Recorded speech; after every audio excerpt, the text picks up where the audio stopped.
29 ساڵ بەسەریادی ڕاپەڕینی شاری ڕواندز تێدەپەڕێت لە ساڵی 1970 کەوا دانیشتوانی شارەکە لە دژی جوڵم و ستەمی ڕژەمی بەعسی عێراقی ڕاپەڕین و توانیان ڕژەمی بەعس لە شارەکەوە دەربنێن و شارەکە ئازاد بکەن. هاوڵاتیان و بەشداربوانی ڕاپەڕینی ڕواندز باس لە بێباچی حکوومەت دەکەن لە بەرامبەر هاوڵاتیانی شارەکە کەوا وەکو پێویست ئاوڕیان لە شارەکە نەدراوەتەوە.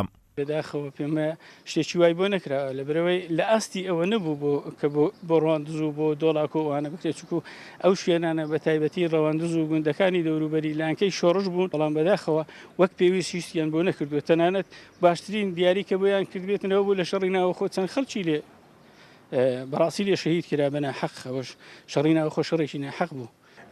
ڕاپەڕینێکی گرنگ لە ڕواندز کرا، هەروەکو ڕاپەڕینەکانی پێشوو خەڵکی خۆراگری ڕواندز بەرامبەر ستەم وەستانەوە ئەوە بوو سەرکەوتنێکی باشیان بەدیهێنا وەدەست کەوتێکی گەورە بوو بۆ گەلی کورد بەگشتی، چونکە لەو کاتدا ڕژێم لە تونترین باری خۆیدا بوو و بەهێزترین باری بوو، تواندرا ڕواندز ئازاد بکرێت.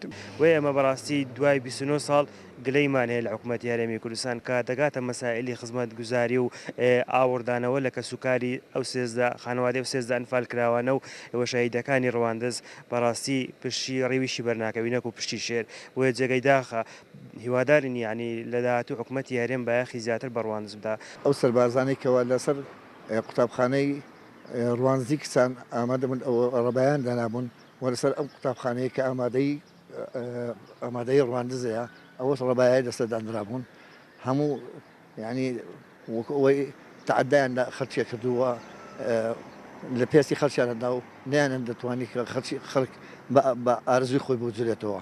بەڕێوەبەری شارەوانی ڕواندز ئاماژە بەوە دەدات بە بەراورد بە مێژووی شارەکە و دەستکەوتەکانی خزمەتگوزاریەکان لە ئاستی پێویست نەبوونە.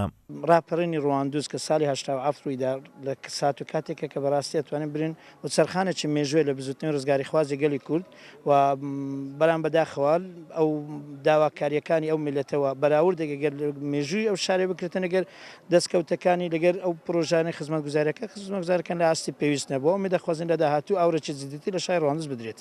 ڕاپەڕینی خەڵکی شاری ڕواندز لە ڕۆژگارێکی یەکجار سەخت ڕوویدا لە پێناوی ژیانێکی ئازاد و ئاسوودا بە ئامانجی ڕزگاربوون لە دەسەڵاتی دیکتاتۆری عێراقی و گەیشتن بە ئاواتەکانیان، بەڵام هاوڵاتیانی شارەکە پێیان وایە ئامانجەکانی ڕاپەڕین نەهاتوونەدی و ئاوڕی جدیان لێ نەدراوەتەوە.